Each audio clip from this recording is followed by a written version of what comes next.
दोस्तों आज की इस वीडियो में हम daily daily diet JBT entrance exam के लिए साइंस के मोस्ट इंपॉर्टेंट 50 क्वेश्चंस करने वाले हैं। इससे पहले की क्लास में हम जो है यहाँ तक क्वेश्चंस किए थे, ठीक है ना। मैंने आपसे कहा था कि और जो इंपॉर्टेंट क्वेश्चंस है वो आपको मैं नेक्स्ट क्लास में करवाऊंगा। तो चलिए स्टार्ट करते हैं। देखिए नेक्स्ट क्वेश्चन में पूछा गया है फेदोमीटर का उपयोग किसे नापने के लिए किया जाता है। तो समुद्र की गहराई नापने के लिए दोस्तों फेदोमीटर का उपयोग किया जाता है। नेक्स्ट क्वेश्चन में पूछा गया है थर्मोस्टेट का प्रयोजन क्या है, मतलब क्या कार्य करता है। तो थर्मोस्टेट का उपयोग दोस्तों रेफ्रिजरेटर में तापमान को स्थिर रखने के लिए किया जाता है। नेक्स्ट क्वेश्चन है व्हीटस्टोन ब्रिज से क्या मापा जाता है। तो काफ़ी इंपॉर्टेंट क्वेश्चन है ये। इसका सही आंसर होगा प्रतिरोध, रेजिस्टेंस। नेक्स्ट क्वेश्चन है सौर ऊर्जा, सोलर एनर्जी को विद्युत ऊर्जा इलेक्ट्रिकल एनर्जी में किसके द्वारा परिवर्तित किया जाता है। तो इसका सही आंसर होगा फोटो वोल्टाइक सेल के द्वारा। देखिए आपने देखे होंगे छत पर जो सोलर लगा हुआ होता है उसमें दोस्तों फोटोवोल्टिक सेल होता है।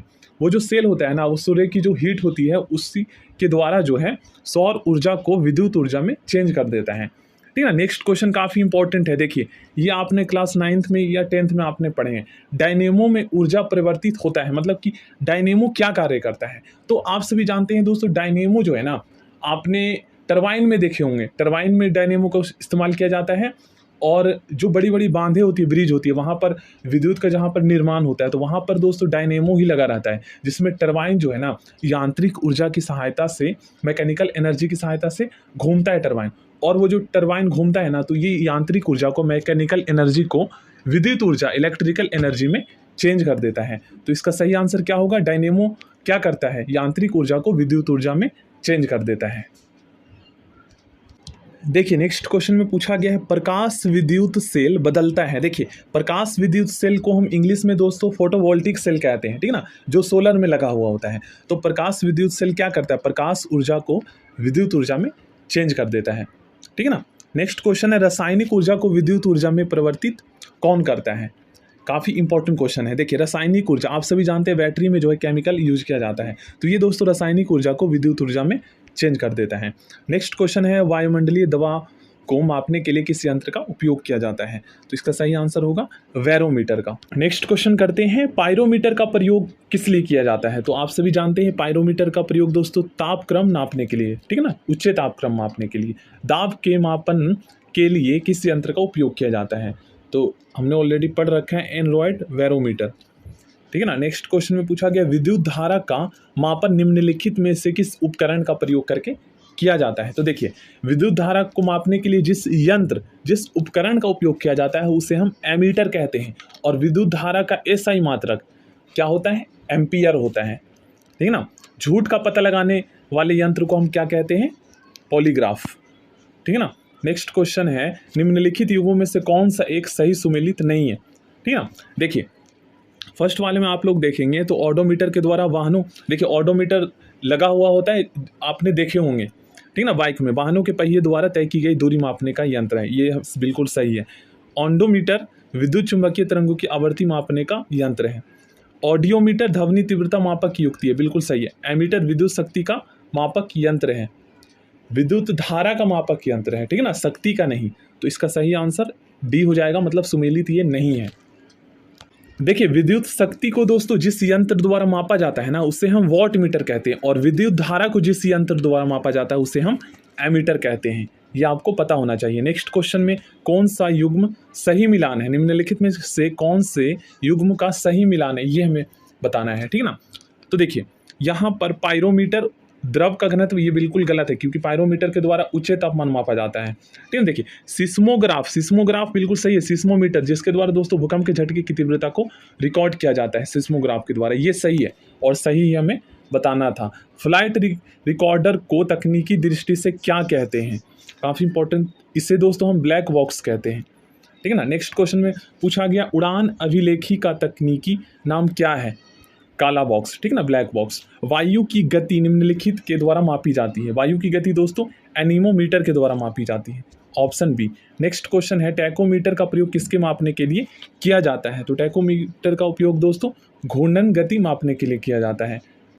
नेक्स्ट क्वेश्चन में दोस्तों आपको मिलान करना है। देखिए आप सभी जानते हैं विद्युत धारा को मापने वाला यंत्र को हम क्या कहते हैं, अमीटर कहते हैं, ठीक है, या एमीटर कहते हैं। और हाइग्रोमीटर के द्वारा सापेक्ष आर्द्रता मापा जाता है, और बैरोमीटर के द्वारा वायुमंडलीय दाब को मापा जाता है, स्प्रिंग तुला के द्वारा भार को मापा जाता है।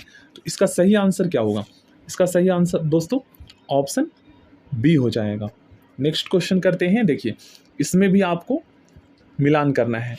तो देखिए रिएक्टर स्केल के द्वारा आप सभी जानते हैं भूकंपीय तीव्रता को मापा जाता है, और केल्विन स्केल के द्वारा परम ताप को मापा जाता है, ये भी हमें पता है।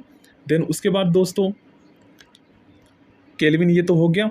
देन उसके बाद व्यू फोर्ट स्केल के द्वारा हवा की गति मापा जाता है, ठीक ना, और मिलीबार स्केल के द्वारा दाब मापा जाता है। तो इसका सही आंसर ऑप्शन ए हो जाएगा।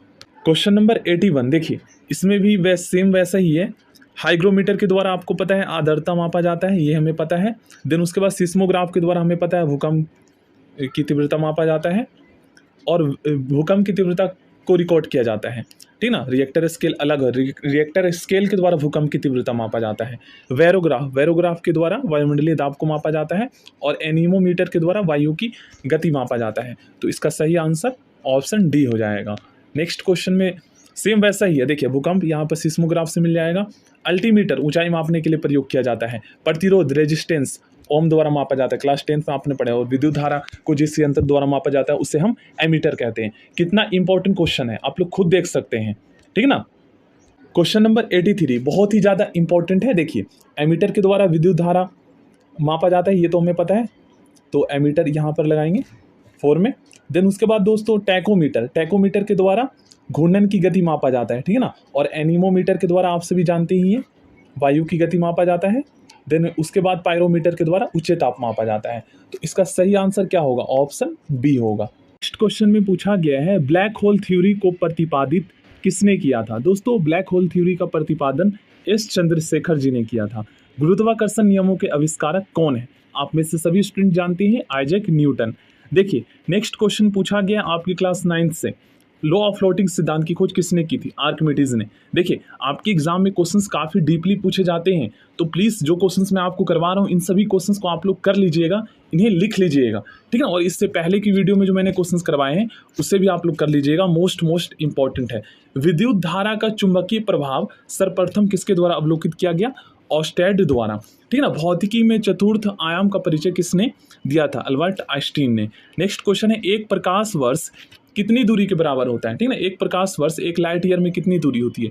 तो 9.46 × 10⁻12 किलोमीटर। 1 किलो कैलोरी ऊष्मा का मान कितने जूल के बराबर होता है? काफ़ी इंपॉर्टेंट क्वेश्चन है। तो इसका सही आंसर है 4.2 × 10⁻3 joule, option C. Next question है 1 मेगावाट घंटा कितने जूल के बराबर होता है? तो इसका सही आंसर होगा option D. So thank you दोस्तों, आज की इस वीडियो में हम यहीं तक क्वेश्चन सॉल्व करते हैं। और मैंने बताया है दोस्तों आपको कि अगर आप मैथ में 10 में से 10 नंबर लाना चाहते हैं तो आप दोस्तों बिहार डीएलएड मैथ की प्लेलिस्ट को फॉलो कर लीजिए, क्योंकि दोनों का सिलेबस इंग्लिश का भी मैथ का भी बिल्कुल सेम है, ठीक ना। और बाकी आपका ही फायदा है अगर आप उन सभी मैथ की 45 क्लासेस को देख लेते हैं तो, क्योंकि टॉपिक बिल्कुल सेम ही है। देखिए 10th लेवल के जो है ना इंडिया में कोई भी एग्जाम होता है अगर उसमें मैथ के क्वेश्चंस पूछे जाते हैं ना तो टॉपिक सेम ही रहता है, वही परसेंटेज आपका सिंप्लीफिकेशन। तो मैं आपके फायदे के लिए कह रहा हूं दोस्तों, क्योंकि इतना बेसिक से मैंने क्वेश्चंस करवाए हैं ना, एक बार आप चेक करके देखिए। आप खुद ऑल क्लासेस को देखेंगे क्योंकि आपको समझ में जब आएगा तो कोई भी जरूर देखेगा, ठीक ना। So thank you, next video मिलते हैं।